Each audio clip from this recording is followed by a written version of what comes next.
Hey everybody, Zill Brothers here once again, and this video is in response to our boy Noam Chomsky, known to be a very intelligent person, philosopher, and he had this brilliant gem dropped down on the media the other day. He argued that those who remain unvaccinated should be segregated, saying that obtaining food after they had the decency to remove themselves from the community was their problem.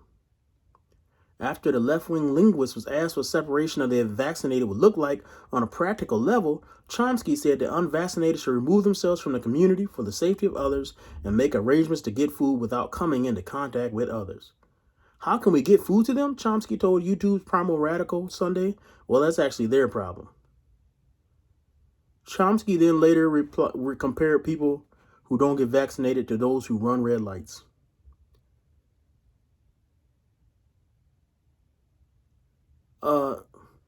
Mr. Chomsky, you are an idiot. And the reason I say he's an idiot is because a lot of people have been holding him up as this intellectual elite. He is supposed to be this very intelligent guy. And here's the thing. He may have his engine may be running, but it's not running in the right direction. And what I mean by that is that there are a lot of intelligent people who say stupid things.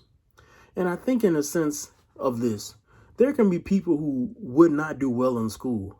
Very simple, but they can be brilliant in their own ways. I think about my grandfather. My late grandfather was a man who was very simple, never got a college degree. But if you ask him how to solve a problem, he could solve it. A very wise man, a very humble man, a very down-to-earth man. A man who was the bedrock of his community. And a lot of people will look at him, and if he tried to write you a thesis or a paper, he wouldn't be able to do that. If you asked him to make a 10-point argument, he wouldn't be able to do that. But he understood truth, and he understood people. And his ability to do that made him, in my opinion, indispensable as a human being. Now, there are other people who can write doctorate programs and write books and do all this stuff, and I would still consider them to be village idiots. Because here's the thing. Your ability to be educated is not a good sign of your usefulness to society. And Noam Chomsky has long been useless to society with opinions like these. Now let's talk about his comparison to the red light, right? Somebody who runs a red light is somebody who looks and purposefully is endangering the lives of others. Somebody who is vaccinated is not like somebody who stops at a red light. Somebody who is vaccinated protects themselves. Somebody who is vaccinated is more like somebody who goes into a boat and wears a life vest, right? Or runs to a playground and wears a helmet. That's more what it's like. Now, if you don't wear a helmet, you're not going to hurt anybody else. You're just going to hurt yourself. And even if that, and I say that argument accepting the premise that the vaccine is perfect and that it's going to do all the things that people say it's going to do. But there's a lot of things that we talk about the vaccine that it doesn't do. It doesn't stop the virus from being passed to others. And we've seen story after story of people who have been vaccinated, who passed it on to others, or who have gotten sick, or even have died. And my point is not to say that the vaccine doesn't do anything, because I don't believe that. But my point is to say that people who are making these outrageous statements on the vaccine simply do not know the facts. Somebody who has not gotten vaccinated is not endangering you in any way. And the reason that I say that is because whether you're vaccinated or not, you still are likely to pass on COVID because it's very easy to pass.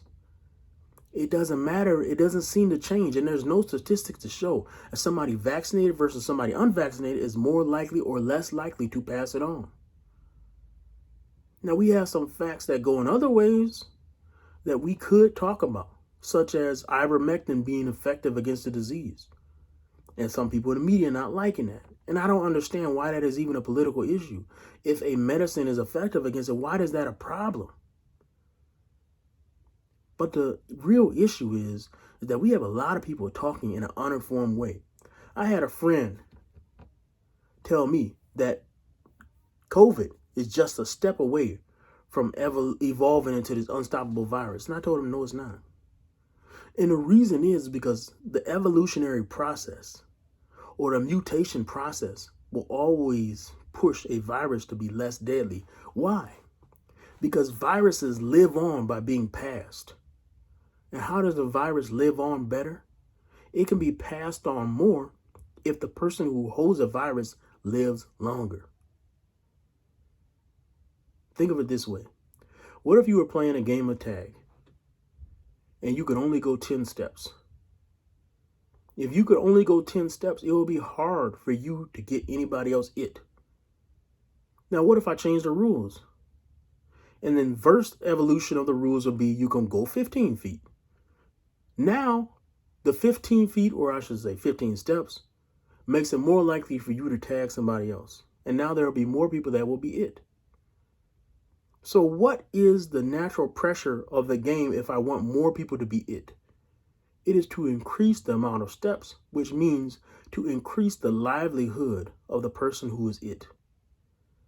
So let's take that to the virus. Mutationary process, the pressure on a virus is for it to become less deadly because it's more likely to spread to other people if the person who holds it doesn't kill over. That's just simple logic. So when you look at these things, and you look at these stories and people talk about like stopping the virus and things like that, every time somebody says stop the virus, I want to roll my eyes because what virus have we ever stopped?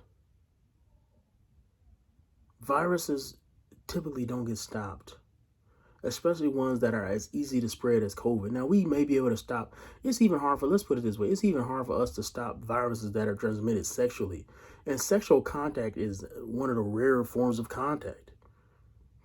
I know some people out there getting wild, but you breathe in the same air of people way more than people you will ever have sexual contact with.